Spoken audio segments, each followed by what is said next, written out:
Okay, and is the game actually going to be running? No, it's not going to be running. Of course not. Because on Honkai and not Genshin. And audio of the game should also be on Genshin.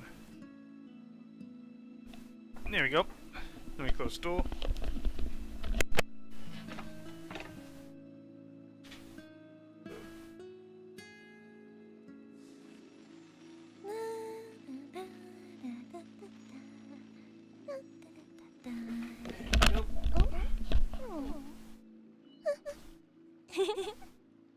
There you go, that's all working well and good.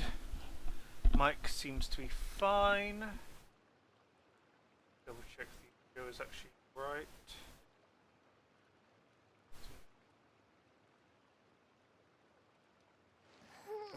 Yeah, okay, everything seems fine. Cool. So, grinding for EULA. That's what's happening. Because right now she has 1,500 attack, which is fair enough, but she doesn't have many points in her talents. Actually, I need to level this up. So I need a couple of books, and for that, I'm going to start matching. This is the right one. Yeah, this is the right one. Oh, that's fast.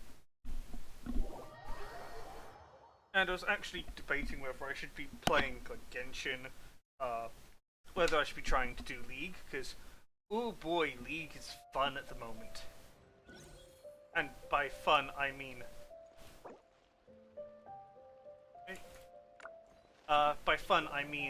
I demoted from gold into silver because my teams just don't seem to want to work. I've had multiple times where I'm playing the support. I'm doing well. Bot lane's carried, but top lane has fallen. Mid lane has fallen. Jungle has fallen before the game's even started. And it's like, oh, how the hell am I supposed to stop all of that when, you know, the game's just started? I can't do anything other than play the lane at that point in time. And it's like, I don't get it. I just don't get it. Fire hazard. I've had games where we've had mid lane into the champion, and then it's like, oh, it's all over, GG, and they just didn't. I've had my ADC just run into the enemy team, literally just started jumping in, and it's like, oh, cool, and they die a lot. I was playing Senna game, so I managed to get fed.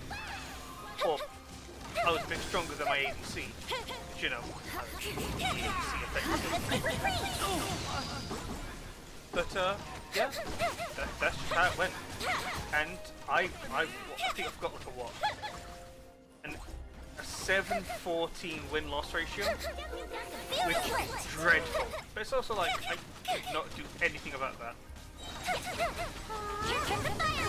The only way would be if I took over top lane of the lane. But it seems to be like my rating was so completely warped. But at least I've got I hit gold in the first 5 matches, so woo, all good. But I don't get what the hell was going on. Anyway, I was going to listen. Excuse me. And you should be able to hear what I'm listening to. Just stay on the ground. Stay on the ground. 146, you can slow down back up for 1095. 10-4. Hey officer, whatever your name is, you know raccoons are the smartest people? It's fitting I'm getting arrested in Coon Valley. All I asked was a ticket. I'll need 20. Won't need 181. Hope you die. More ahead, search me. Go ahead. You leave that kill alone. Okay, so I am actually watching a video You have an of identification. someone being arrested, but oh my god, they're just the nastiest person. Hear me, officer? Officer! Like, you got arrested by an officer, used any kind of order, and then literally wished them death. It's like, oh, okay, cool. So why you out again? There's a book in my car that says raccoons are the smartest people. What's going on today? Are you her brother? Kinda, yeah. Is she upset about something? Mental health thing. You or her or both of you? Bumps are for now, but friends are forever. Here you are. She's recognizing that she needs some mental help? Yes. Okay. She said she was gonna go Saturday. She's been off her meds for 2 months. She's been off her meds for 2 months? Yeah. Okay, I appreciate that. Chief Welch returns that to makes Ms. so McCaig's much car and sense if speaks she to the was off her passenger, meds. who informs him that Ms. McCaig suffers from mental health issues and has not taken her medication for several months. yeah, Under okay, Wisconsin that law, makes there complete are sense. several ways that Ms. People McCaig could really argue that she shouldn't is not quit legally their responsible meds. Section 971.15 of the Wisconsin statute. Hey, leave it to A me. person is not responsible for criminal conduct if, at the time of such conduct, as a result of mental disease or defect, the person lacks substantial capacity either to appreciate the wrongfulness of his or her conduct or conform his or her conduct to the requirements of law. Teamwork is teamwork. Why do they never miss? A mental disease or defect is defined as, quote, an abnormal condition of the mind which substantially Genfei. affects mental Oh or my God. emotional processes.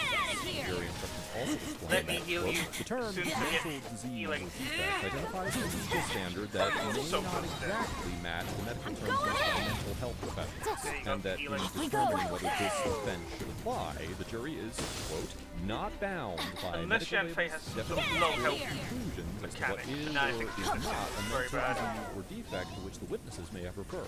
Therefore, if Ms. McCaig could prove that her mental health Everybody issues stand back. prevented her from understanding the criminality of her conduct or controlling her behavior, she might be able to avoid criminal responsibility for her actions under this For your arraignment. Another Incinerate. is to argue that her mental health prevented her from having the criminal mental state necessary sorry, to if she commit was the taking, crime she's if charged she was with. supposed to be For taking instance, meds, if Ms. McCaig was hypothetically and then she charged went with off them reckless and caused endangerment for her driving behavior, effectively she could criminal argue damage. that her mental health Christ. issues rendered her incapable of forming the criminal recklessness necessary to violate the statute by making her unaware of the risky nature of her conduct. In the 1985 case of State versus Think I have Platham, enough. the Supreme Court of Wisconsin held that, Don't think I quote, needed that testimony many. detailing the psychiatric and personal history of the defendant let's see may be here. admitted, if relevant, to prove the defendant's intent to commit the crime charged. Accordingly, if Ms. McCaig could prove that her mental state was such that she could not and did not actually, form yep, intent, I it need is more. possible she could succeed in this defense. However, even if an individual cannot completely avoid criminal responsibility based on their mental health issues, they may be able to obtain a reduced sentence upon conviction. Wisconsin's sentencing guidelines, which are codified in section 973.017 of the Wisconsin statute, state that, quote, when a court makes a sentencing decision concerning a person convicted of a criminal offense, I would be the court playing shall the consider video any in the background so you applicable can hear what mitigating I'm listening to. factors, which Adventure does time. include mental Just health let's just issues say that I'm may also have browsing contributed Twitter, to their criminal and, actions. last thing Now, we you do want not to know hear is enough whatever about Twitter Ms. or McCaig's X mental is health actually playing. issues to predict whether she could succeed in a mental health defense, but it I is still say we important should to just keep call in it mind that Twitter X. prevailing in The this edgy type of defense rebrand. X is is such a challenging, cool and letter. the mere fact that an I individual has don't- been I diagnosed don't with a mental get health it. issue does not mean It that could've they just will been like, automatically Twitter, be able no to avoid longer responsibility, or you even receive a lower sentence. I'll give this back to you. I just have your driver's license, okay? Yep, I believe that. Thank you so much. Appreciate that. And are there any weapons in the car? Yes. What's the weapon? Bowie knife. Appreciate that. What are you arresting me with? Reckless endangerment. And she's even asked why you're arresting me. I'm being told twice. 106 miles an hour. Arrested. Two passing cars, left and right in Westby. Can I get the ticket and go now? Or how do I get out of here? I'm asking you a question. Asking you to do your Disengage. job. That's an order. Hey. How do I get out? Hey, Can you it's like, take oh it my so I god, can do leave? this. It's like, Please? I'm trying to do it. not And you're arresting me for no reason. Are you diagnosed with any mental health disorder? I don't know. just Are you supposed to be taking any medications? I don't know. After her arrest, Ms. how do I McCaig was explain it? transported to the I Vernon hate County when people have like an She attitude. was held until June 28th after Like, she oh my was god, you can't do responsible, this. which, Ugh. according It's to a like, press Beg for release mercy. from the Right. Valley Police Department on Do you even Facebook, know? was originally set at valid cause. Ms. McKay was charged with Oh, it's resisting me and a EULA. to stop, resisting or obstructing an officer, speeding on a city highway, second degree recklessly just me and endangering you. safety, unsafe passing on right, and operating So I left guess of I'm center. the only On thing November to throw. 29th, 2022, she pleaded no contest to the failing stop, resisting or obstructing, and speeding. And this is why I've got Ms. C6 McKay's Bennett. charges for I'm not gonna reckless use endangerment, unsafe passing, because and C6 operating Bennett left of center gives were you dismissed, but elemental were damage. read in. Let him fry. Mistakes Cryo. could still be considered And people sentencing. say, oh, you Was can't do that sentenced, ruins character. and received an additional fine. Everybody, For yeah. Because I think it makes ice enemies a lot easier. And it appears she is was found really legally competent to proceed the You case. start to sit here for half an hour, Welch hitting gets an an ice A enemy Condemn you. when I can just maintaining a professional and Oh, respectful but demeanor yeah, throughout Avengers the now encounter, dealing with refusing to engage with break Mr. the shield. Poe's repeated attempts to antagonize him, and only resorting to force after Ms. McKay attempted to flee. Even though a court would likely conclude that Chief Welch was within his authority to remove Ms. McKay from the vehicle after she repeatedly refused to comply, he instead chose to wait, giving her numerous opportunities to exit the vehicle of her There own you go. volition, and only decided to remove her by force once she tried to drive away, seemingly as a utilitarian Also, I've means also, of preventing her from making additional attempts to noticed flee. that one of my actual Additionally, Twitter although accounts was Chief Welch could shadow have banned. responded more clearly And by to Ms. shadow McKay's banned, I questions mean about why she was being arrested, he literally was not none of legally my tweets were required to getting do through so, to anyone, and for the and it was most just part, he completely treated blocked both off. Ms. McKay and her Replies to people passenger weren't with going as through. much dignity and Likes respect weren't as the going through. situation allowed Basically, for. I it was like my commend account was Chief blocked, Welch for his but I could still patience log in. and professionalism, and would So I made encourage a new other account to officers to remake that learn from account. his example. And, Ms. McKay gets an F actually for getting driving rage, in an like- extremely reckless and Okay, cool, dangerous so I was being manner, shadow banned. maintaining a hostile and And confrontational then when I demeanor actually throughout the encounter, got into the account, refusing used to it for a comply bit, with Chief I got Welch's hit with a orders message saying, and "This attempting might- to flee you've- in the you've vehicle. triggered the Although I am suspicious behavior sympathetic to the stuff, fact that Ms. McKay which is suffers what from mental health Twitch does. issues, her And, passenger admitted that she had yeah, stopped taking I her don't like the medication, system. and if her That's mental what health issues Twitter interfered with her had decision when, making to the extent that she could not drive safely, she the should fuck, not that's have the made other the one. choice to get behind the wheel. That being said, I wish Ms. McKay nothing but the best. Oh, who and I was the other one? strongly Who urge ran her Twitter to before seek Elon treatment Musk? for whatever mental health problem she may be suffering. Let us know if there is an interaction or legal topic that you would like Oh, us to whoever discuss he in was, the comments basically. below. Thank you for watching, and don't forget to check out my second channel for even more police interaction content. Where are you? I completely blanked what I was going to say. I mean, yeah, but this was a function brought in because they're trying to stop AI. It's like... I don't know why. It's like... Time to go. I'm pretty sure that... Time to go. I don't know how... I'm responding to a couple of people. If it's like, hey, like how... If using your account triggers the AI, like warriors, do people... How do people use Twitter when they first join? I really don't understand.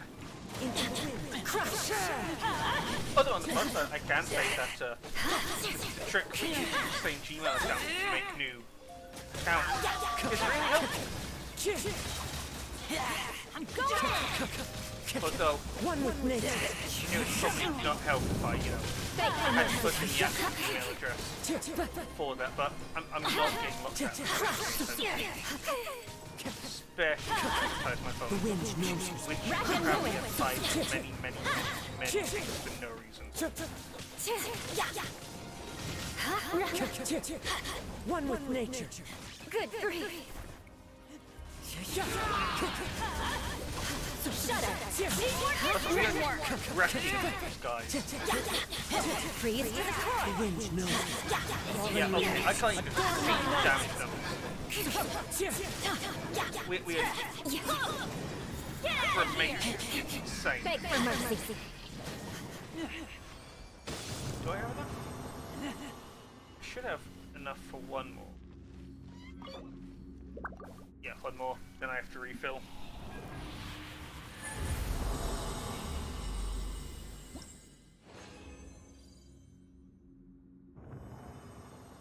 Keep leaving, so I have to refuel. So I'm gonna do this a couple more times. Let's see, go here, go here, go here. Oh, it's got a EULA on. Oh, that's so sweet. One more time.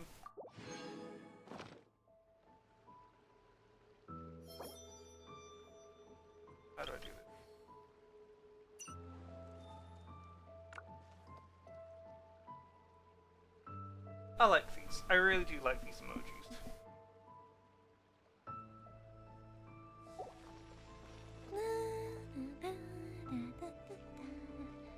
Oh, that was the end of the video.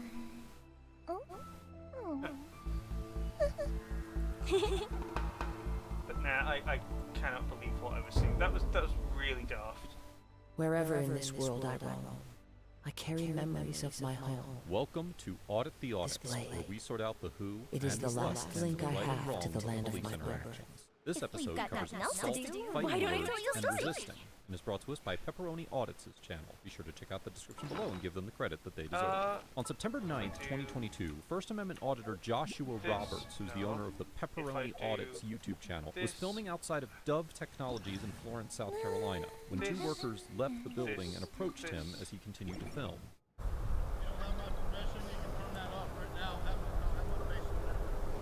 Oh, team disbanded. What was that? I can't hear you. You don't have my signed authorization to have my face on that camera. Turn it off. Can I have your signed authorization? This guy's coming up aggressive, everyone. Can I help you? No, can you help us? Just Yo, gonna get stay away here. from me, buddy. No, no, dude. Who are you? Away from me, dude. Why are you here? Back the Why are you here? I suggest you leave me alone. You're on private property. I suggest you do something about that then and get back inside. And I can level a little bit to Sank House as well. Really? Yeah, really. A little bit at least. You like going around people like this? You know think what? that's fun? Don't touch my buddy. Oh, go ahead. Oh, so Do it. Do it. Touch it. That's on camera. Back the There are leaves off, around, buddy. You touched. and I know just You get the things tased. to Get the accompany back inside. if you wish to hear it. Aw. what's going on here? Why do you come up People and are- grab oh, me? Someone entered. Yeah, you did. Yeah, you did, buddy. Do stuff. No, you f***ing come up to me, get in my face. I'll do see something, you. buddy. Right Get over inside. there. Call 911. Get inside. Oh, sure. I've got Whoa, dude. Whoa, dude, you just come up and grab people? What the f is wrong with grab you? you. Your homie did. Oh, he's not homie. This is private property. You say you're filming. This is an easement. I'm not on your property. You see that?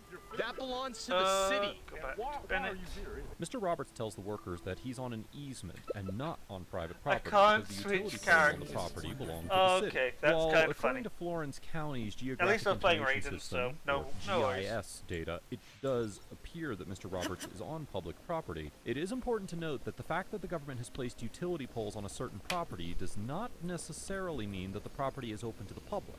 For instance, in some circumstances, the government may obtain a so-called utility easement, which allows the government to place utility poles on private property without otherwise private property. One with wind and I see what's going on. Misconception in the auditor community, the location of the poles alone cannot be used as a reliable indicator whether the individual is on public property. So let me ask you a question. Does that give you the right to come up and grab me? the wind moves. There is no escape. You assaulted me, buddy. Call your husband. Yeah, call your Oh, husband. multiplayer makes it so much easier. This is like great sound. Into the wind. So, because everyone's attacking all at once, it's technically draining stamina and a fourth of the rate. You're gonna get it. You're gonna get nice and talking to the police. You come back out here and touch me, you won't like it. Into the wind. There is no escape. No, I'm just gonna There we go. assault it out here. That's about it. Wind I was just out here taking some pictures. And one of the guys came in here saying he didn't want to be filmed, and he ran There up we to go. me, started circling me, grabbed my camera, started pushing up on me, and it's all You're doing videotaped. well. You have it on video? Oh, it's all recorded. Gonna take Because some I do want to time. press charges on him. Was there something involving a tasing? Oh, I pulled Oh, it out got in it a couple more self-defense. times. Okay. When you come out at me like that and you're about to destroy my stuff and do bodily harm to me, you're damn right I'm gonna pull a taser on someone. Mr. Roberts argues that one of the workers assaulted him by grabbing his camera and pushing him, and that he pulled out his taser in self-defense in order to protect himself and his property. According to Section Are we gonna start 16-3-600 of again, the South or- Carolina Code, quote, a person commits the offense of assault and battery in the third degree if the person unlawfully injures another person, or offers or attempts to injure another person with the present ability to do so. As the Court of Appeals of South Carolina explained in the 2022 case of State versus Robinson, quote, our jurisprudence has never required an actual physical injury to a victim's person to constitute an assault and battery, and there's no requirement that a victim is, quote, physically harmed or violently injured. Likewise, the Fourth Circuit Court of Appeals, which has jurisdiction over South Carolina, summarized in the 2019 case of United States versus Drummond that, quote, a violent injury for the purposes of an assault conviction requires no violence as commonly understood or a threat of physical harm or injury at all. Rather, an assault encompasses any touching of the person or an individual in a rude or angry manner without justification.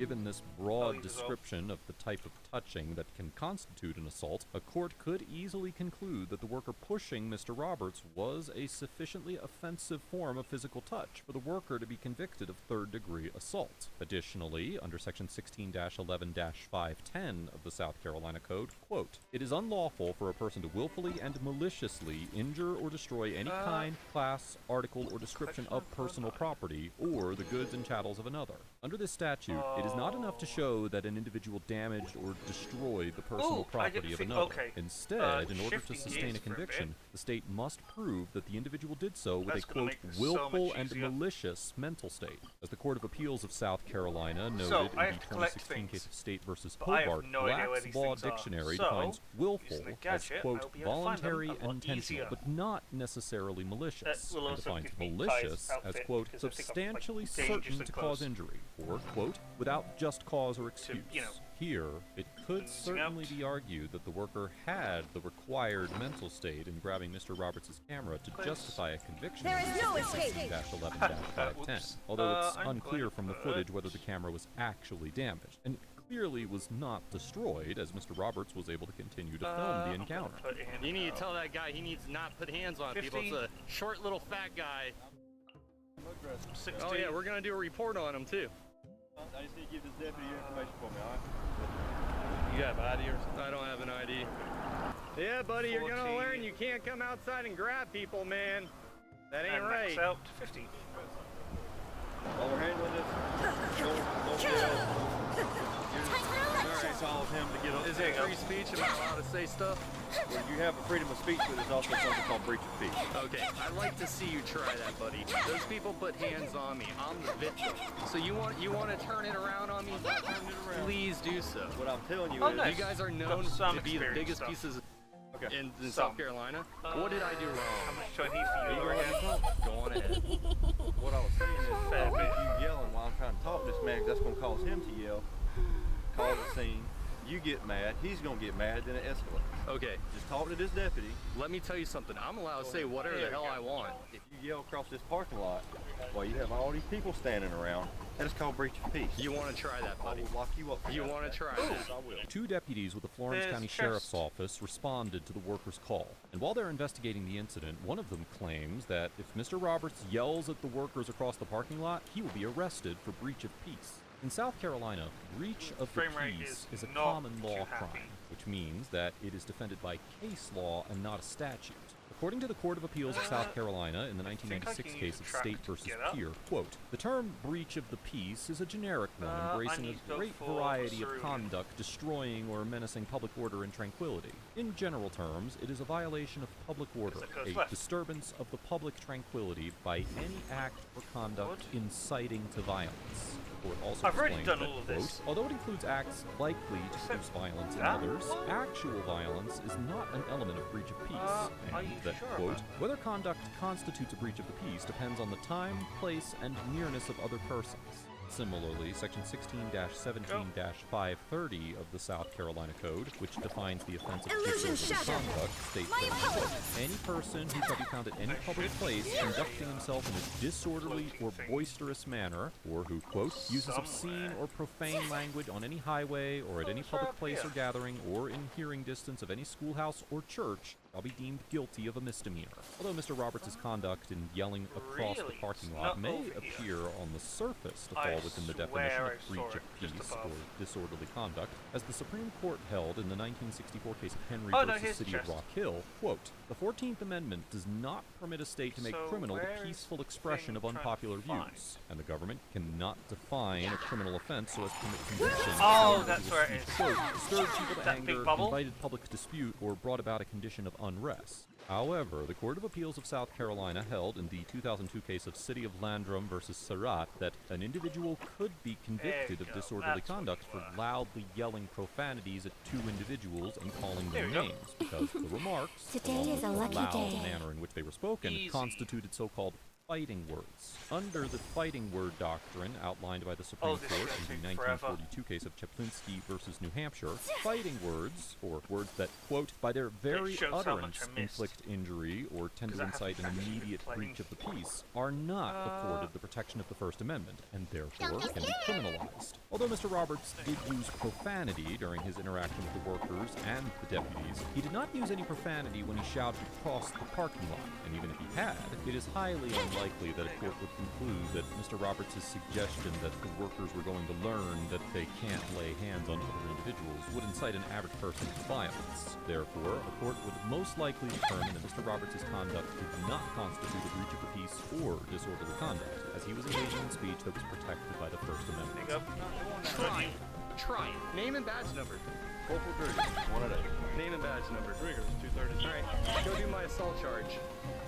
I need to give him your You need to go talk to them. You better file charges if I'm giving you my information. Okay. If you don't, believe me, you guys will You get not- complaints, and Are this you will be not all nearby? over you. Whatever you need to do, man. They have to run me first, everyone. They can't run the actual criminal. Can you go tell him, go question the guy who assaulted me? Up and away. Oh, it's over I'm here. gonna conduct his investigation. Do you see him up there? No, he's not. He's inside This hiding. looks a bit odd. Yeah, blue shirt. Short, dark hair, fat. So what was the call about? Found you. Somebody Aw, coming up playing here aw, harassing employees and pulling a taser on someone. They tell you they circled me and surrounded me?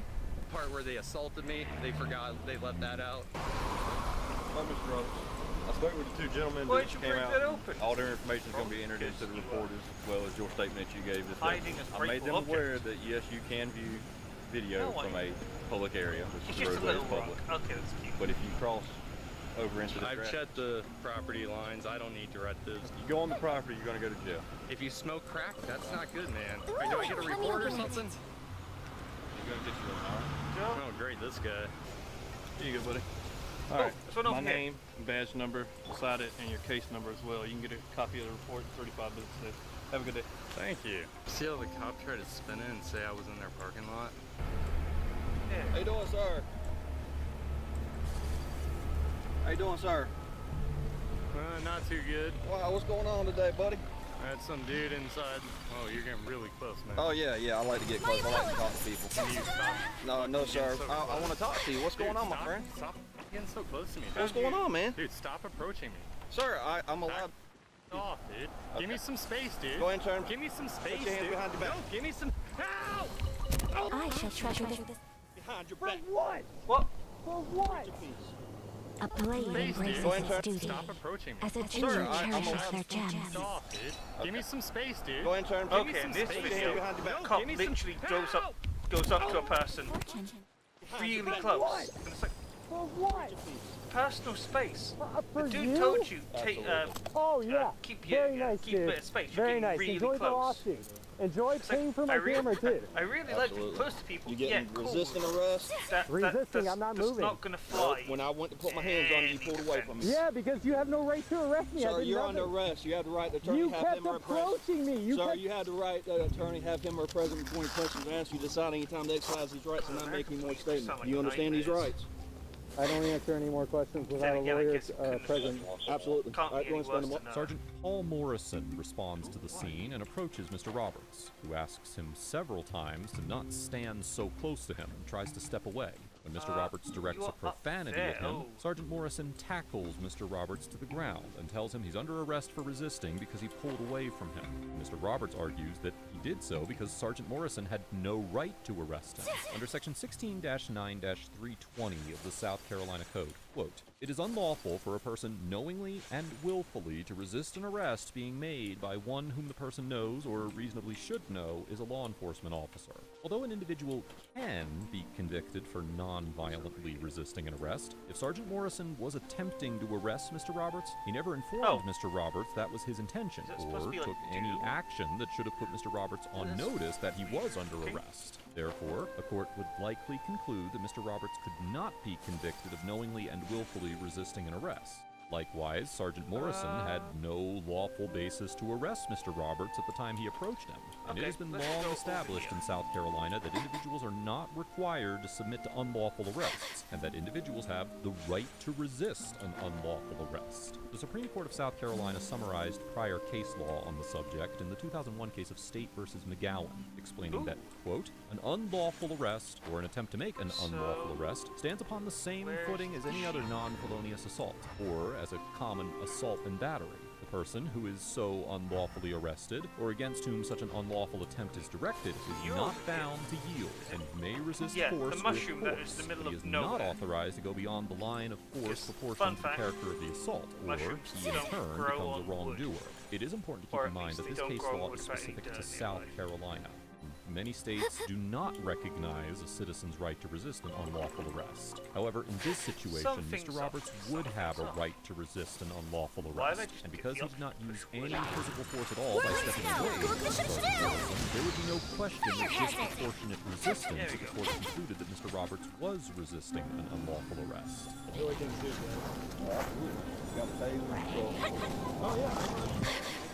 My apologies. So here's the thing, you pulled it out and you were fighting me. It's on camera. Do it. After Sergeant Morrison placed Mr. Roberts under arrest, he was taken to jail and booked. However, it does not appear that any criminal charges were filed against Mr. Roberts, and after he was released, he filed a formal complaint with the Florence County Sheriff's Office. As a result of the complaint, the department opened an internal affairs investigation, and internal records indicate that Sergeant Morrison resigned on September 15, 2022. Sheriff T.J. Joy issued a press release about the incident, stating that, quote, "The internal affairs investigation determined numerous FCSO policy violations during the incident. As a result of the investigation, Sergeant Morrison is no longer employed by the Florence County Sheriff's Office." Sheriff Joy also noted that, quote, "The matter has been referred to the 12th Circuit Solicitor's Office, but as of the date of this episode, no criminal charges have been initiated against Sergeant Morrison." Additionally, Mr. Roberts alleged that after the incident, Sergeant Morrison deleted the video footage of the encounter from his camera. Fortunately, Mr. Roberts was able to recover the footage and post it to YouTube, along with a short video that appears to have been shot in the police cruiser after his arrest, which Mr. Roberts alleged Sergeant Morrison took while deleting the videos. The Florence County Sheriff's Office has not specifically addressed the issue of the deleted videos in any public statements. Oh, it's up Overall, there. Jeez. Sergeant Morrison gets an F for unlawfully arresting Mr. Roberts without probable cause, using unnecessary force in conducting the illegal arrest, and attempting to cover his tracks by deleting Mr. Roberts' video footage of the encounter. While Sergeant Morrison claimed that he was arresting Mr. Roberts for resisting arrest, he had no legitimate reason to arrest Mr. Roberts in the first place, and it seems clear that he actually arrested Mr. Roberts for refusing to submit to his arbitrary displays of overreaching authority. This type of police behavior is not only completely unacceptable, but it's also dangerous, and I commend the Florence County Sheriff's Office for swiftly investigating and dealing with this situation, although I do question the department's decision to allow Sergeant Morrison to resign rather than terminate him. The other Florence County deputies get a C, because although one threatened to arrest Mr. Roberts for breach of the peace in a situation that likely would not support such a conviction, they ultimately affirmed Mr. Roberts' right to film in public and educated the workers about his First Amendment rights. Although they appeared annoyed with Mr. Roberts and occasionally responded unprofessionally to his antagonistic remarks, they ultimately reached the right conclusion and supported his right to film. Mr. Roberts gets a B+, because although his aggressive and antagonistic behavior towards the workers and the officers alike certainly did not help the situation, and he demonstrated a misunderstanding about the nature of utility easements, he was well within his First Amendment rights throughout the encounter, and repeatedly stood up to the the officers attempting to violate his First and Fourth Amendment rights. That being said, his mean-spirited comments about the worker's appearance were immature, and in my opinion, detracted from his credibility as a professional and respectable auditor. Let us know if there is an interaction or legal topic you would like us to discuss in the comments below. Thank you for watching, and don't forget to check out my second channel for even more police interaction content. So I can move on. Okay, loading the next video.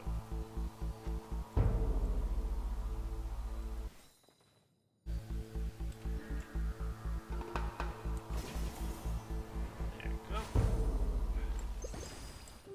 Chest. Right over here. Welcome to Audit the Audit, where we sort out the who and what and the right and wrong of police interactions. This episode covers assault, kidnapping, and littering, and is brought to us by Auditors of America, Last Days of Freedom's channel. Be sure to check out the description below and give them the credit that they deserve. On Sunday, December 11th, 2022, First Amendment Auditor Jeremiah Payne, who had recently lost his apartment and was living out of a motel with his family, was pushing a shopping cart and walking through a Springfield, Tennessee neighborhood with his wife and 5-year-old daughter when the family accidentally dropped a bag of candy belonging to Mr. Payne's daughter in front of the home of Metro Nashville Police Department Detective William Thorogood, who was off-duty. Detective Thorogood, believing that the bag of candy was trash, informed the family that he was a police officer, flashed his badge, and asked them to pick up the bag. The family picked it up, and Mr. Payne asked Detective Thorogood for his name and badge number. Today is a lucky day. Began to record. Email. Yeah, it's her candy. I apologize. What is the email about? What the f are you doing? Oh, sir. I'm live. Let go of my phone, man. Sam! Hey, take my phone. What are you doing? Hey, Get back! Get back! Get back! we're homeless. You ain't a cop, man. And we're just walking. Give me your bag. We're just walking across. What the f? And I didn't do nothing. All I did was... A blade embraces its duty. As a Jew, You smashed my phone, man. Calm down. Calm down. Can we please just walk off? Can you please let me the f up? No, stop. No, get the f off me, man. Give me my phone. Why are they fighting Listen, the kids around? I don't what get is wrong with you, dude? Officer Thorogood orders Mr. Payne to put his hands behind his back, then throws him to the ground and puts his knee on his neck, holding him for several seconds. According to Section 39-13-101 of the Tennessee Code, quote, a person commits assault who intentionally, knowingly, or recklessly causes bodily injury to another, intentionally or knowingly causes another to reasonably fear imminent bodily injury, or intentionally or knowingly causes physical contact with another, and a reasonable person would regard the contact as extremely offensive or provocative. Likewise, Section 39-13-102 of the Tennessee Code states that, quote, a person commits aggravated assault who intentionally or knowingly commits an assault as defined in Section 39-13-101, and the assault results in serious bodily injury to another, results in the death of another, involve the use or display of a deadly weapon, or involves strangulation or attempted strangulation. While simple assault is a misdemeanor in Tennessee, aggravated assault is a felony offense. Although it is quite clear that Officer Thorogood's attack on Mr. Payne constituted a misdemeanor assault, as he did not have the probable cause necessary to conduct a lawful arrest, his conduct probably did not rise to the level of aggravated assault under the legal definition in Tennessee. Section 39-11-106 of the Tennessee Code defines bodily injury broadly as including, quote, a cut, abrasion, bruise, burn, or disfigurement, and physical pain or temporary illness or impairment of the function of a bodily member, organ, or mental faculty, and serious bodily injury as, quote, bodily injury that involves a substantial risk of death, protracted unconsciousness, extreme physical pain, protracted or obvious disfigurement, protracted loss or substantial impairment of a function of a bodily member, organ, or mental faculty, or a broken bone of a child who is 12 years of age or less. Here, the only type of serious bodily injury that could potentially apply to this situation is extreme physical pain, but it seems unlikely that a court would determine that Mr. Payne's injuries were sufficiently serious to qualify. In the 1995 case of State versus Sims, the Court of Criminal Appeals of Tennessee found that a victim did not suffer extreme physical pain when she was struck in the face with a pistol one time, resulting in a broken nose, a bruised cheekbone, 2 black eyes, and a cut across the bridge of her nose. In reaching this conclusion, the court reasoned that, quote, we do not believe that the pain commonly associated with a broken nose is extreme enough to be in the same class as an injury which involves a substantial risk of death protracted unconsciousness, protracted or permanent disfigurement, or the loss or impairment of the use of a bodily member, organ, or mental faculty. Given this precedent, it seems doubtful that a court would conclude Mr. Payne experienced extreme physical pain in this instance. Stop, don't go. I'm not being detained by you. You assaulted me, dude, and it's on video. Yes, I was assaulted. Did I not? Okay. I don't want your dad to go to jail either. Oh, because he just attacked me.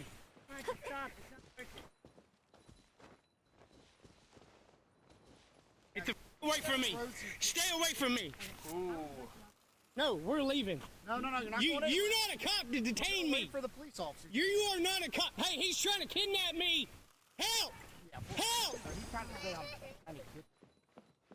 He's trying to hold me against my will. After allowing Mr. Payne to stand up, Officer Thorogood calls 911 and repeatedly informs Mr. Payne that he is detained and cannot leave. In response, Mr. Payne claims that Officer Thorogood is attempting to kidnap him. Under Section 39-13-302 of the Tennessee Code, quote, a person commits the offense of false imprisonment who knowingly removes or confines another unlawfully so as to interfere substantially with the other's liberty. And according to Section 39-13-303, quote, kidnapping is false imprisonment under circumstances exposing the other person to substantial risk of bodily injury. Additionally, Section 39-13-301 explains that, quote, unlawful means, with respect to removal or confinement, one that is accomplished by force, threat, or fraud. Here, it is possible that a court could convict Officer Thorogood of false imprisonment or kidnapping for illegally detaining Mr. Payne, particularly because he did employ force at the beginning of the encounter.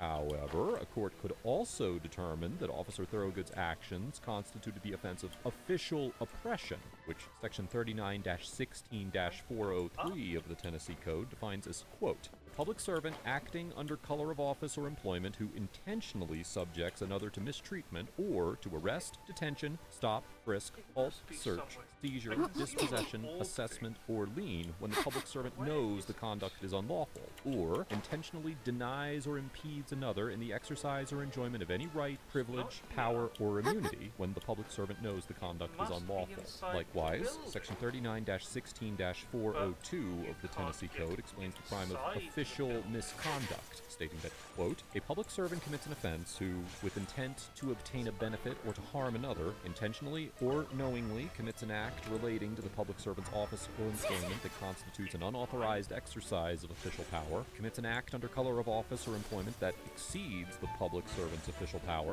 refrains from performing a duty that is imposed by law or that is clearly inherent in the nature of the public servant's office or employment, violates a law relating to the public servant's office or employment, or receives any benefit not otherwise authorized by law.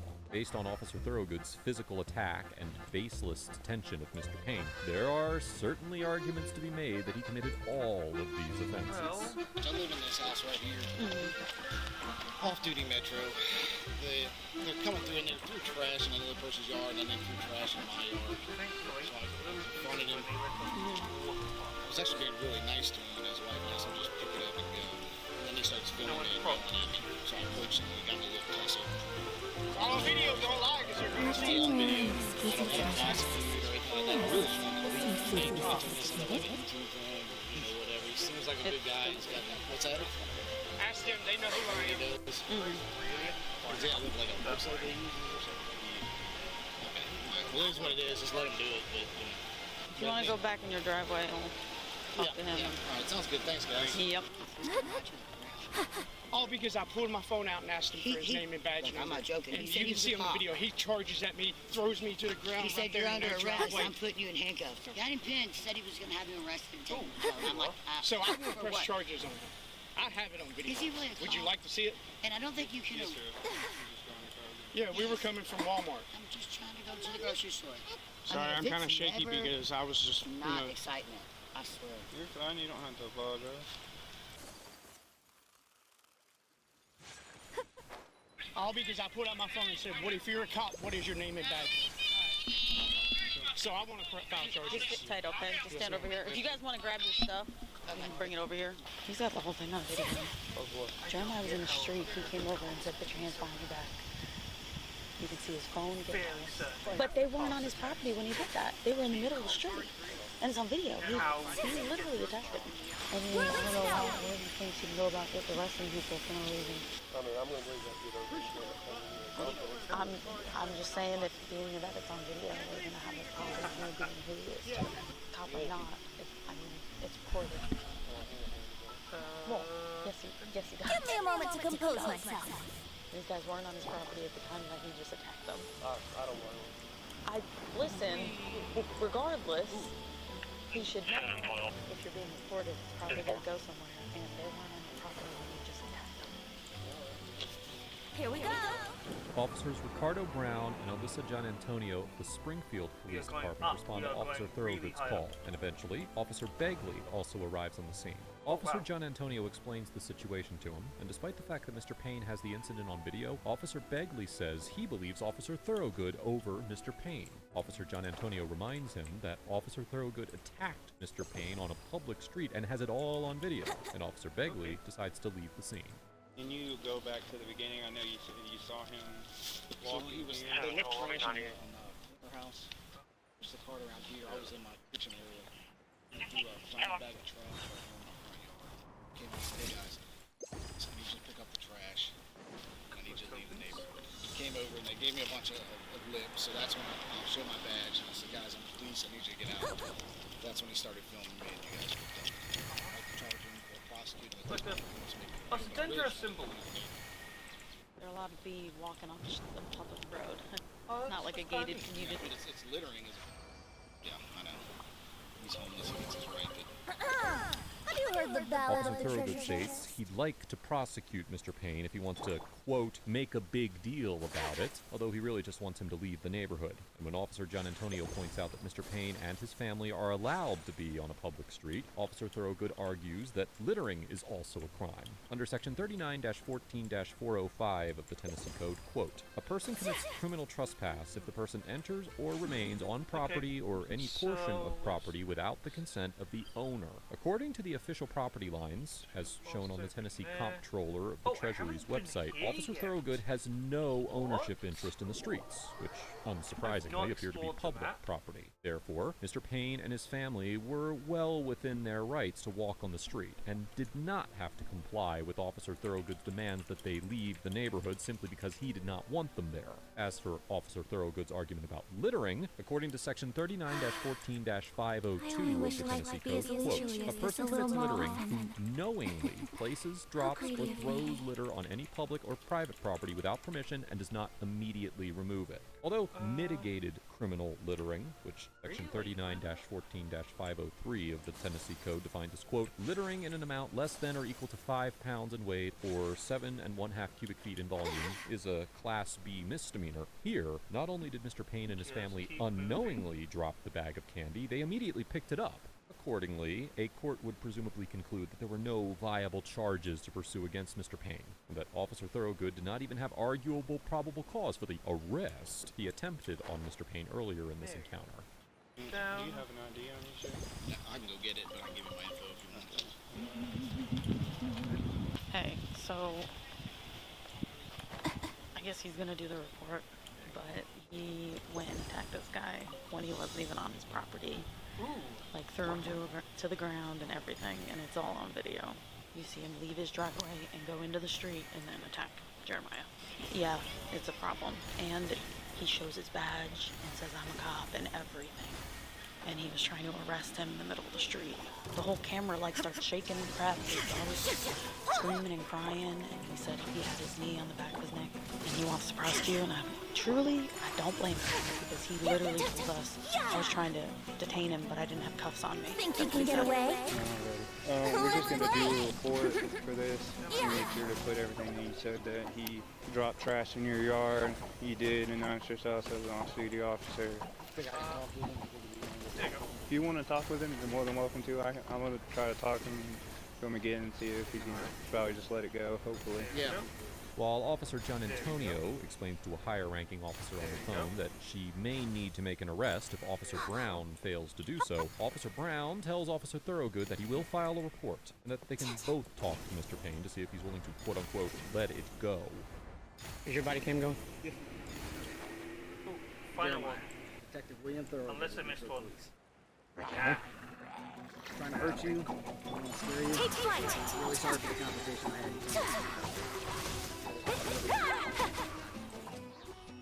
Apologize. I'm sorry. I need to get, especially around the holidays. Yeah, because she's never going to forget that now, and she's going to look at cops as pieces because of you. Right? Let me just swallow my pride here, and I'll apologize for upsetting. Okay, I just didn't like the litter in my yard. She didn't mean to drop it, but to go to that extent because I pulled out my phone and asked you for your name and badge number, really? Come on now. That's being. I get that, but that's being a tyrant.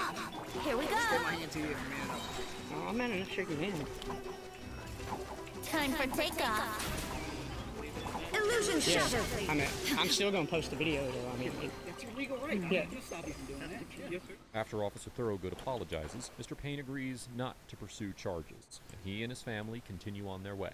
Later, in an interview with James Freeman's YouTube channel, which has also covered this interaction, Mr. Payne alleged that after he stopped filming, Officer Thorogood put $80 in cash in his pocket and asked him not to post the video. Ooh. However, Mr. Payne still decided to post the video that same day, and has since posted several update videos to his YouTube channel. On Monday, December 12th, the day after the encounter, Officer Thorogood self-reported the incident to his supervisor, and he was decommissioned and placed under administrative investigation as a result.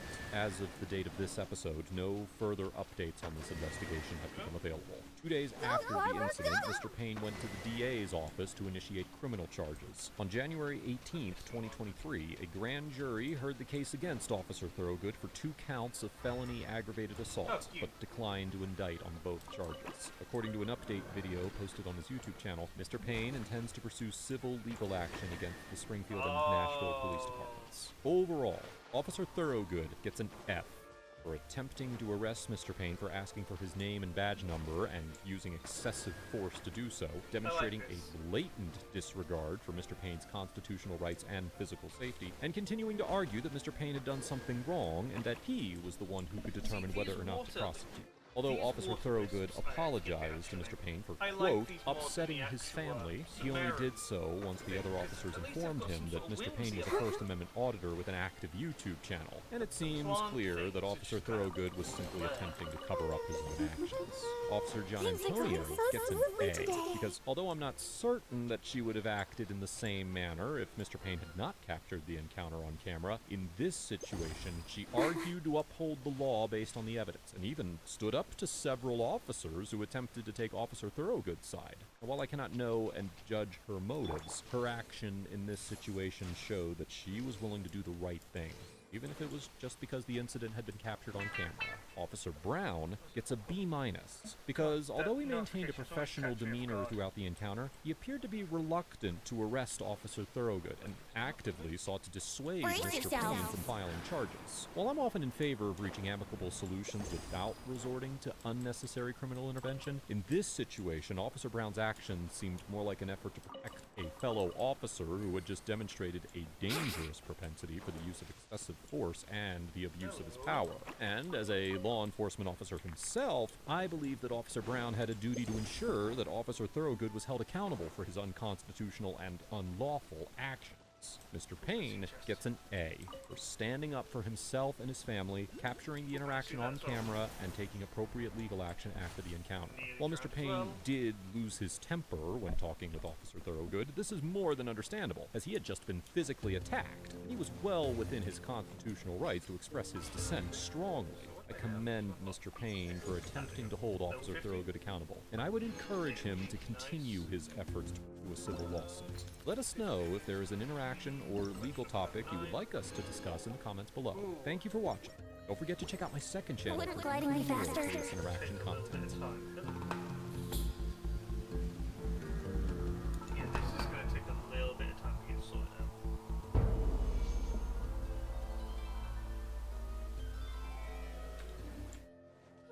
Here we go. There is no escape.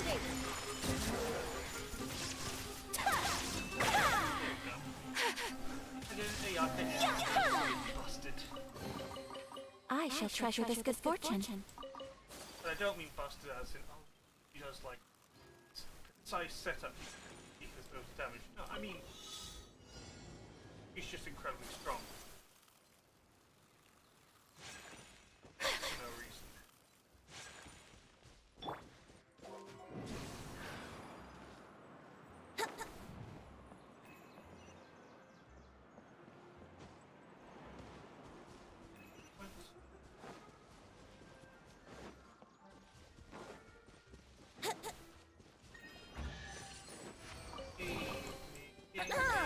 Have you heard the ballad of the treasure chest?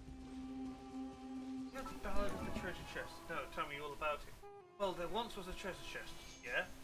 It needed a key to open up. Oh, fun. But the key didn't work. Oh. So they just broke the chest. Oh. But they would never install what happened next. Gasp.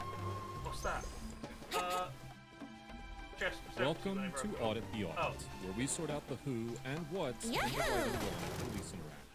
This episode covers Florida's open carry, reasonable suspicion, and officer conduct, and comes to us from the Armed Fisherman's Channel. Be sure to check out the description below and give them the credit that they deserve. Before we dive into the interaction, I want to give a big thanks to the sponsor of this episode, News Voice. If you've ever read a news story and felt like you weren't getting all the information, then you're not wrong. In a recent poll conducted by Gallup and the Knight Foundation, nearly 75% of Americans said that they see too much bias in the reporting of news that is supposed to be objective. The News Voice app was created to combat the political narratives and misinformation associated with major news outlets, and offers its users an opportunity to draw their own conclusions about the news. It works by aggregating major news sites, as well as international and independent media, and compiling stories with multiple sources into one easy-to-use platform. Each source is tagged with its bias and perspective, which allows users to see which outlets are reporting what information. The News Voice app is available on both iOS and Android, and is completely free. You can support ATA by downloading News Voice using the link in the description, and take back control of the news. Thanks again to News Voice for sponsoring this episode. On March 28, 2020, Florida-based auditor Michael Taylor was openly carrying a rifle and a pistol while fishing near Johns Pass in Madeira Beach, just south of Clearwater, Florida. For several minutes, Mr. Taylor fished along the beach and conversed with the locals. As Mr. Taylor returned to his vehicle, he was confronted by Sergeant Panicia of the Pinellas County Sheriff's Office. Shine down!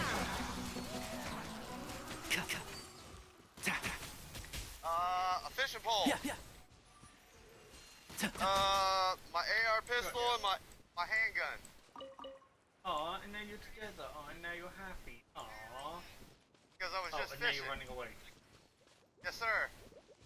I was in Florida. We can do this. I think we can forego the lost and I'm found letting you report. know. I'm trying to let you know, while you're engaged in fishing, hunting, and camping, you can do this. Florida has a long history with the legal implications of carrying a firearm, and the state has changed its position on the ideology many times. During the Reconstruction period, Florida was one of several southern states which passed laws banning the concealed carrying of firearms.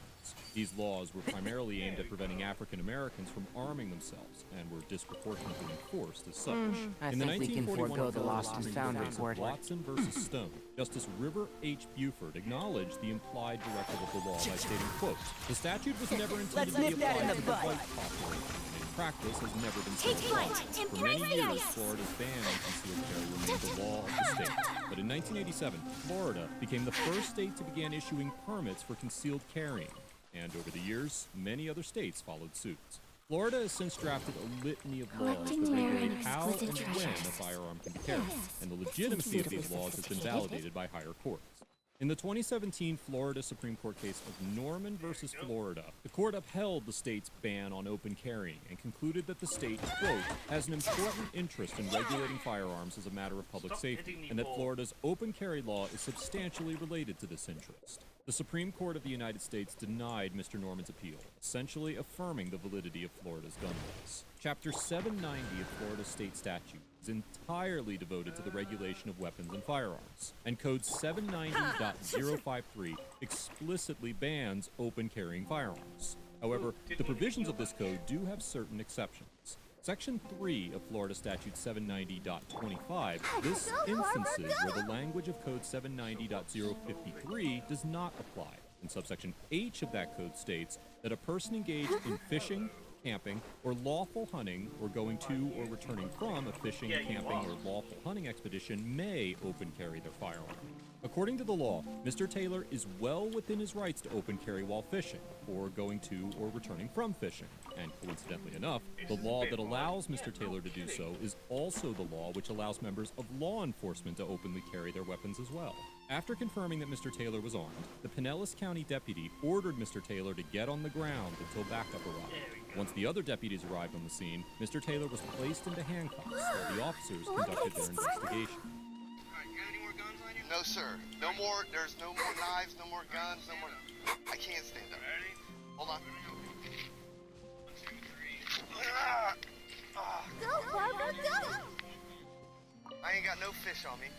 Can you guys look up Florida Statute 790.25, Section 3, Subsection H, please? Well, you've got handcuffs on me, and once again, if you looked up the statute... Alright, will you stop for a minute? You have ID on you? No, maybe, I don't know. I don't consent to any of it. What crime did I commit?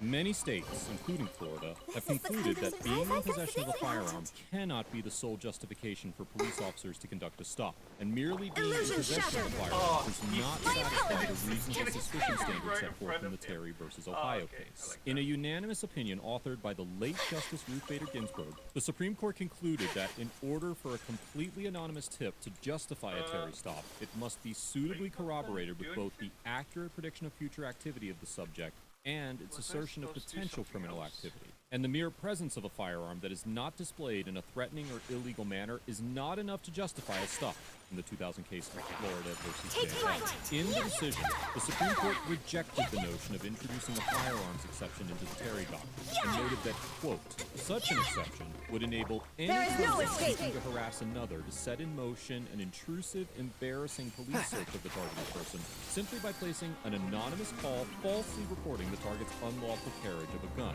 All that said, there is certainly an argument to be made that under the totality of circumstances doctrine set forth in the Terry case, Mr. Taylor's action of openly carrying a firearm in an area where such an activity is uncommon could have constituted reasonable suspicion to make a stop. However, the officers were not working solely on their observations and experience.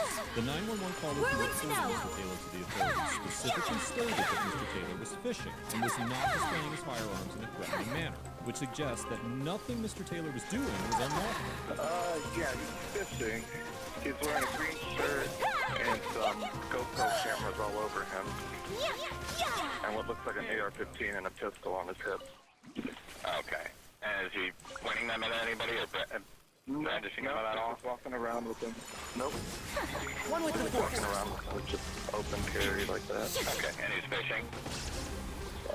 He's about to. He's just out there. I hear everything. Down, but talked to a couple people that work fishing there.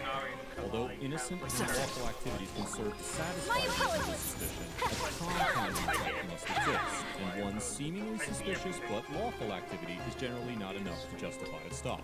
It is difficult to speculate on how a court would weigh the unusual nature of Mr. Taylor's conduct against Florida's laws, and although it is clear that Mr. Taylor's conduct is legal, it would be interesting to see whether a court would consider the stop valid.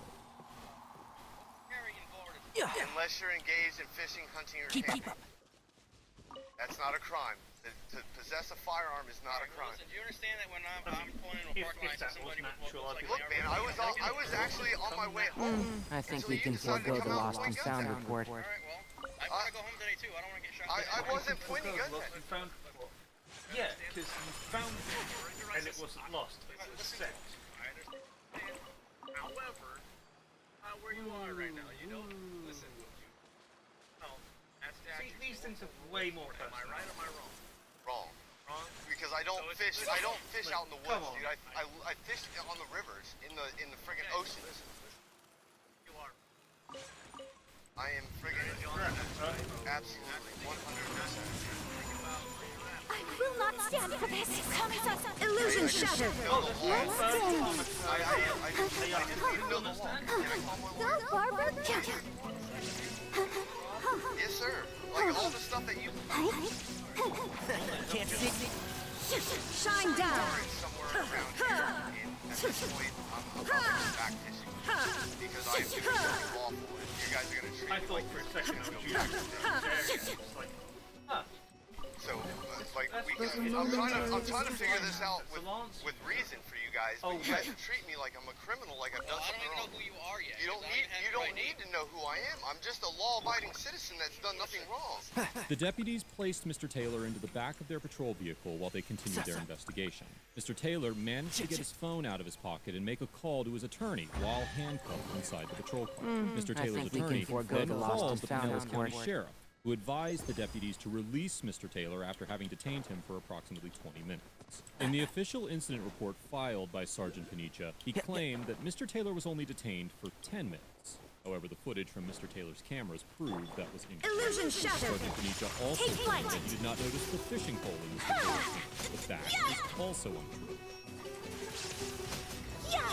A fishing pole. A supplementary police report was issued that involved further investigation into Mr. Taylor, although the initial incident had been considered solved and non-criminal. In the report, intelligence officer Zemansky located Mr. Taylor's Facebook pages and YouTube channel and noted that despite having a valid state of Florida concealed weapons permit, Mr. Taylor chooses to openly carry. It is unclear what purpose this investigatory follow-up report served, but it could have been to ensure that the deputies acted appropriately and are more well-equipped to handle a similar situation in the future. However, it could also be argued that the additional investigation was unnecessary, given the fact that Mr. Taylor was not doing anything illegal. Take flight.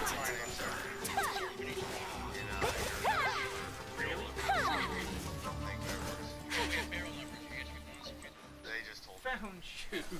It's after destroying your little box. Somewhere close. I'm letting you know, all you have to do, because I don't, like, I really don't trust you guys. I just want my belongings back. You need to set them on the ground over here on the dirt, whatever you gotta do. And I will go about my day until I feel comfortable that you're not gonna harass me after the fact. I'm not gonna harass you after. So listen, here's what I would like to do. Okay. I want to make sure that we do this safely. Right. You got 2 guns over there. Okay. I'm gonna give them back to you. Okay. We're gonna give them back to you unloaded. Today is a lucky day. Guys here get shot. My goal is not to harm anybody here. Okay, well, I think you 5 minutes ago. Okay. This is my lawyer. What did he respond? Yep. He did. That was the sheriff that responded. Perfect. Alright, instead of you guys talking to me about this, let's just go ahead and wherever you feel comfortable by the bathrooms, right over here in the dirt, wherever you feel comfortable about leaving my belongings. I would like my belongings and I'd like to go about my day. Please. Please. Whatever you gotta do, because I'll do whatever I gotta do after the fact. I just want my belongings back so I can go about my day. The Pinellas County deputies unloaded Mr. Taylor's firearms and placed them on the ground next to his bag before leaving the scene without further incident. Mr. Taylor grabbed his belongings, returned to fishing, and was not bothered. Mr. Taylor told me that he plans to file complaints against the deputies involved and is considering taking legal action. If you take a moment to check out Mr. Taylor's channel, you will find that he has done this type of audit many times, and he was sure to tell me that there have been many interactions that did not result in his detainment, and that he was not anti-police, but more so pro-education. Overall, the Pinellas County deputies get a C- for treating Mr. Taylor as a threat without any indication that he intended to do harm, displaying a fundamental misunderstanding of the open carry exceptions in Florida, and detaining Mr. Taylor under the pretenses of a lawful act. While it could be argued that the officers had reasonable suspicion to detain Mr. Taylor, that suspicion was derived from their lack of knowledge about the laws and the public's lack of education regarding open carry exceptions. Mr. Taylor told me that many of his interactions result in police officers arriving on the scene, but staying in their vehicle and merely observing his actions rather than a direct confrontation and detainment. Mr. Taylor was not breaking the law, and detaining him to determine his intentions was unnecessary.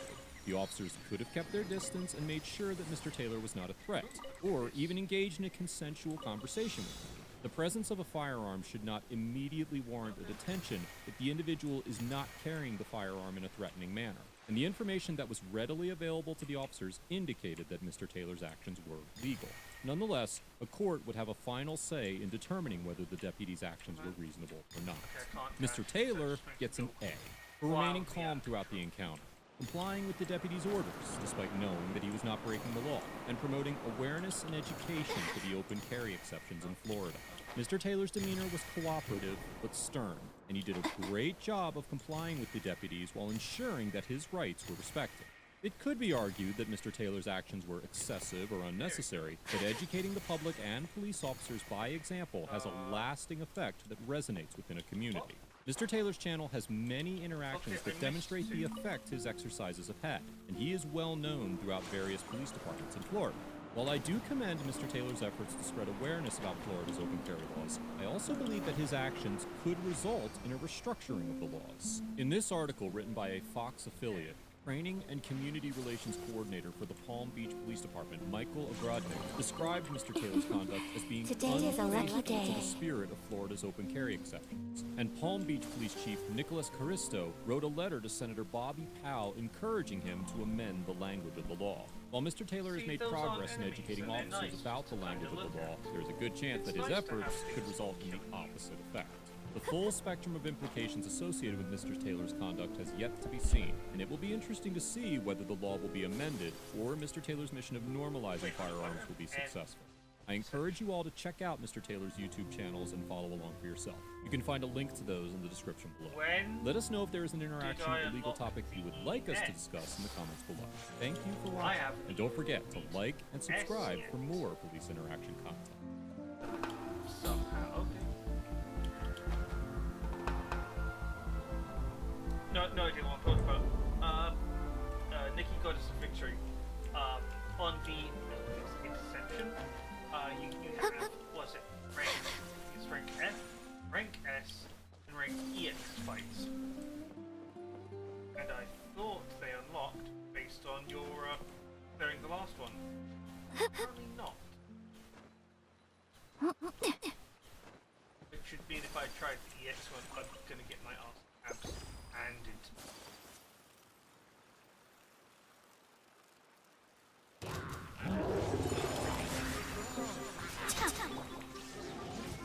One with the force.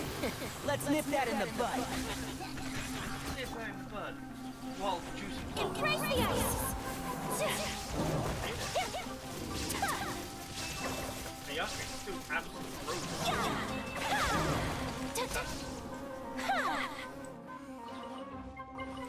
While it is upgrade damage, I'm not adding any buffs.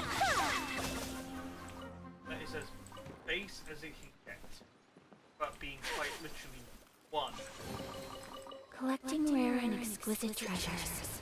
Yes, this seems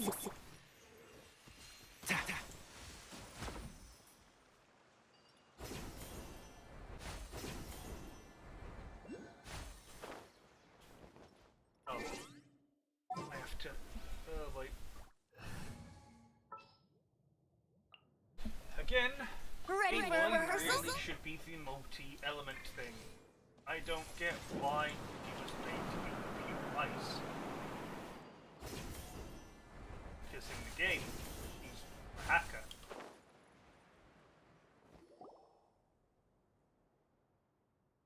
And last I checked, hackers aren't related to ice. I think.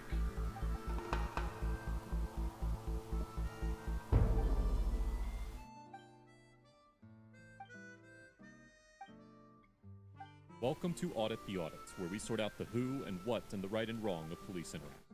This episode covers the right to privacy, witnessing a crime, and private property, and comes to us from the Batosize channel. Be sure to check out the description below and give them the credit that they deserve. In the original two-part series posted on December 31st, 2016, YouTuber and First Amendment auditor Philip Turner was filming a traffic stop just off of Interstate 35 in New Braunfels, Texas, when he was contacted by Deputy Cameron Chelly of the Como County Sheriff's Office. What's that? Can you go stand back over where you were for me, sir? There's something wrong with being here? Yes, sir, there is. I don't want you to be in direct line with that vehicle. I'd like for you to go back to where you were standing. You can continue filming all you'd like, but I don't want you right here. Am I interfering? Well, technically now you're starting to pose into somebody else's private property with your videoing. Yes, sir. Hey, did they give you permission to film inside their truck?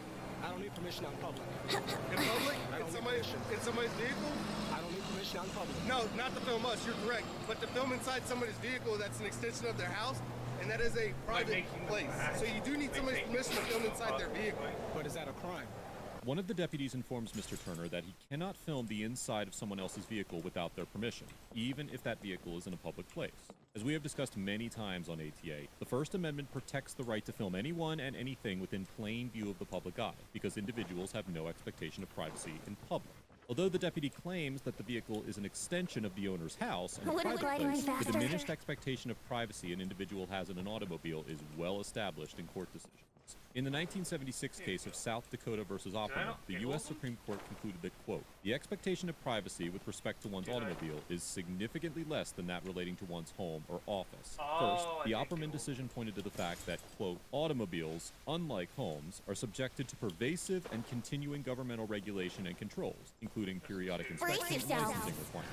As an everyday occurrence, police stop and examine vehicles when license plates or inspection stickers have expired, or if other violations, such as exhaust fumes or excessive noise, are noted, or if headlights or other safety equipment are not in proper working order. The court also concluded that, quote, the expectation of privacy as to automobiles is further diminished by the obviously public nature of automobile travel, citing its plurality opinion in the 1974 case of Cardwell versus Lewis, which held that, quote, one has a lesser expectation of privacy in a motor vehicle because its function is transportation, and it seldom serves as one's residence or as the repository of personal effects. It travels public thoroughfares where both its occupants and its contents are in plain view. Therefore, the deputy's assertion that Mr. Turner cannot film inside a vehicle in a public place without the owner's permission does not align with Supreme Court precedent on the issue. If they decided it, yes. Who's they? The two we got in the back of our cars. If they don't want you filming or you didn't get permission from them, you can't be filming inside their cars. Well, you guys got the door open. Look, all I'm asking you to do is go stand back over where you were. Even if I was back there, I can still see inside the car. Okay, so go stand back over there. It's simple as that. Because right now that I'm having to come over here and ask you to move again, now you're interfering with our investigation. Because instead of me being able to focus over here, I got to focus on you. So if you could just go stand over there, I can call a supervisor if you'd like to speak to a supervisor. Yeah, go ahead and call a supervisor. You can make any complaints you like, but all I'm asking you to do is go stand back over there where you were. Just go ahead and call a supervisor. Okay. Do me a favor and go stand back over there for me, all right, buddy? I don't see what's wrong being here. I'm asking you to go stand back where you were. There was not an issue where you were standing. Now there's an issue where you're at. Because I'm filming inside the truck, right? Yes, sir. You can film us all you want. We don't care. We want you to do it from a safe distance. So if you could go back to where you were, that'd be greatly appreciated. All right. If the issue is with me filming here inside the truck, I won't film inside the truck. If you could go stand back where you were, please. Go and contact your sergeant. There's not an issue with you filming us. There's an issue with you getting any closer to the scene. I'm not getting any closer than here. Okay. Do not move from here. All right? Any closer from here, we're going to have any more issues, okay? I already told you I'm not moving from here, and that's it. Thank you. I encourage you to film. Thank you. So the sergeant's here. He said he'd be over here talking to you in just a little bit, okay? What's that? Our sergeant, okay. He's going to be over here talking to you in just a little bit. He's here. He's actually... All right. You got a business card or anything? A business card? Yeah. Not on me. I can get you one out of my car in a little bit. All right, cool. All right. Hang tight for me. Do you have your information? Your driver's license? What's that? Do you have your driver's license or name, date, birth? For what? Because now you're a witness to this crime that we're doing. What crime is that? The crime that we got these people in the back of these cars for. I don't know what crime they committed. You don't have to know. Well, how do I know what they did, though? I don't know what they did. Okay, they broke the law. They're in possession of narcotics. That's why they're in the back of our cars. Okay, now you're telling me that. Okay. Yeah. So, do you have your name and date of birth? No. Or a driver's license? No.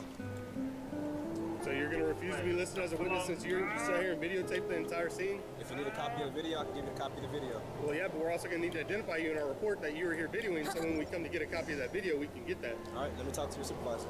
He said that he wouldn't want to give us his name and date of birth until he talks to our supervisor. So. And you're probably going to end up going to jail because right now you're witnessing a crime. Well, I asked to talk to a supervisor. He's here, so why can't I speak to him? Here The we go. deputies request that Mr. Turner provide his driver's Think you license can get or away? his name and date of birth. There is no escape. They informed him that he could be arrested for failing to identify himself because he was a witness to a crime. Under Section 38.02 of the Texas Penal Code, an individual can be charged with the crime of failure to identify for intentionally giving a false or fictitious name, residence address, or Can we date of get birth back to a to the peace street, officer who please? has good cause to believe the individual is a witness to a criminal offense. Therefore, Mr. Turner could not be arrested under this statute for merely refusing to provide this information altogether. However, some states do criminalize a witness's refusal to give personal information when requested by a police officer. For example, Section 2921.29 of the Ohio Revised Code makes it a fourth-degree misdemeanor for an individual who is in a public place to refuse to disclose their name, address, or date of birth when requested by a law enforcement officer who reasonably suspects the individual witnessed certain types of felonies. However, the statute clarifies that, quote, nothing in this section requires a person to answer any questions beyond that person's name, address, or date of birth. Nothing in this section authorizes a law enforcement officer to arrest a person for not providing any information beyond that person's name, address, or date of birth, or for refusing to describe the offense observed.